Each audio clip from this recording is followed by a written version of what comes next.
안녕하세요. 우리 지난 시간에 물세탁에 대해 배웠는데요. 오늘은 이어서 섬유별 물세탁 방법에 대해서 배워보겠습니다. 교과서 109쪽입니다. 우리가 물세탁을 할 때에는 대부분 세제를 사용하는데요. 모든 섬유에 아무 세제를 써도 되는 건 아닙니다. 어떤 섬유는 세제를 주의해서 골라 쓰지 않으면 옷감이 다 상해서 못 입게 되는 경우가 있어요. 먼저 세제로는 비누와 합성 세제로 크게 나누어 볼 수 있는데요. 먼저 비누는 손세탁에 이용하며 세탁 효과가 좋습니다.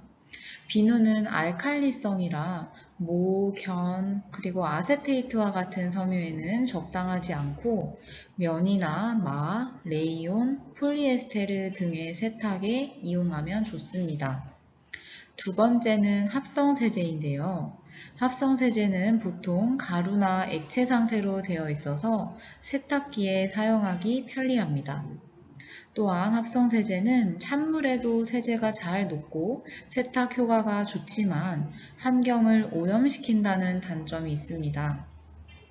아까 비누는 알칼리성이라고 했었죠. 그런데 세제는 산성, 중성, 염기성으로 나뉩니다. 염기성이 이 알칼리성과 같은 말이라고 생각하면 되고, 보통의 일반적인 세제는 약한 알칼리성을 띠는 세제입니다. 다만 모나, 견, 아세테이트는 알칼리에 약하기 때문에 중성 세제를 써줘야 합니다. 마트에 파는 울 샴푸 또는 중성 세제가 이것입니다. 이렇게 섬유별로 물세탁을 하는데 물세탁 말고도 또 다른 세탁 방법이 하나 더 있습니다. 네, 세탁소에 맡기는 드라이 클리닝이죠. 드라이 클리닝은 물을 사용하지 않고 유기용제라는 물질로 오염을 녹여서 제거하는 방법입니다. 드라이 클리닝은 의복의 형태나 색상이 변화하는 것을 막을 수 있고 건조 시간을 줄일 수 있으며 옷감 손상이 덜하다는 장점이 있습니다. 하지만 물을 사용하지 않다 보니 물에 잘 녹는 수용성 오염은 제거하기 어렵고 세탁 비용 또한 많이 든다는 단점이 있습니다.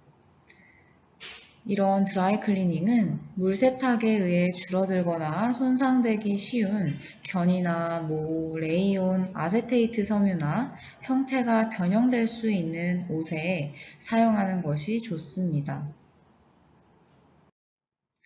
또한 세탁소에 우리가 세탁물을 맡길 때에는 몇 가지 주의할 점이 있습니다. 지금도 앞으로도 우리는 세탁소를 이용하고 이용할 테니 어떤 점을 유의해야 할지 간단하게 보겠습니다. 먼저 세탁소에 맡길 때에는 주머니 속을 살피고 장식품은 떼어 놓는 게 좋습니다.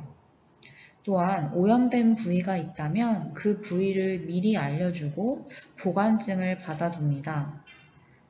또한 세탁 후 세탁소에서 세탁물을 찾을 때에는 약속된 날짜에 찾으면서 맡긴 옷이 맞는지 확인해야 합니다. 또 오염이 있어서 맡긴 경우가 많을 테니 오염이 잘 제거되었는지 또 옷에 달린 부속품이 떨어지진 않았는지 등의 의복 손상 여부를 즉시 확인하는 게 좋습니다. 이렇게 깨끗이 세탁한 의복은 잘 정리하고 보관해야 되겠죠. 교과서 110쪽을 보겠습니다.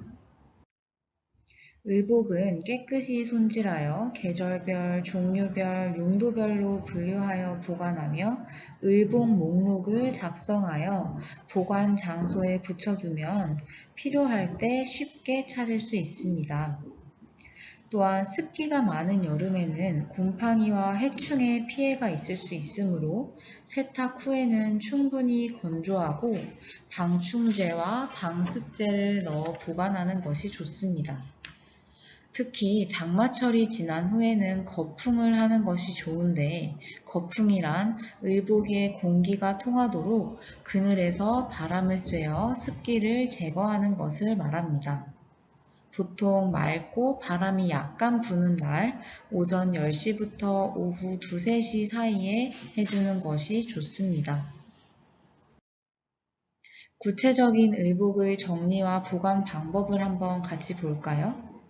먼저 형태가 변하기 쉬운 정장이나 코트, 블라우스 같은 옷들은 옷걸이에 걸어서 보관합니다. 이때 간격을 두고 걸어서 통풍이 잘 되도록 하는 것이 좋습니다.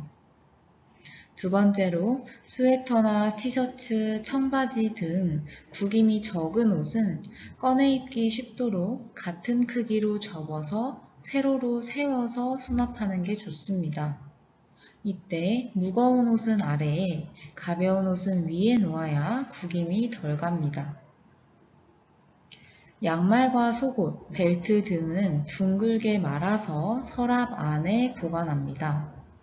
서랍이 여의치 않을 때에는 우유값이나 종이 칸막이를 만들거나 작은 종이 상자에 넣어 보관해도 좋습니다. 마지막으로 모자나 가방은 옷장의 위나 아래의 공간에 봉을 달고 S자 고리를 이용해 수납하는 게 좋습니다.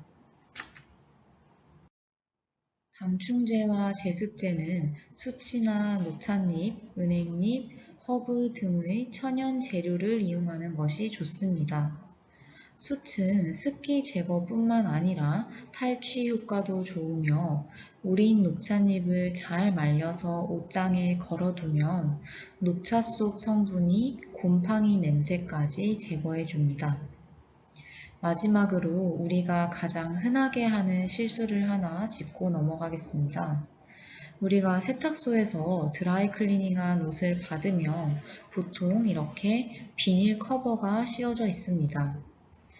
우리는 이걸 보통 그대로 걸어서 보관하는 경우가 많습니다. 하지만 보관할 때는 이 비닐을 벗기고 바람을 쐬어 남아있는 유기용제를 날린 후에 보관하는 것이 좋습니다.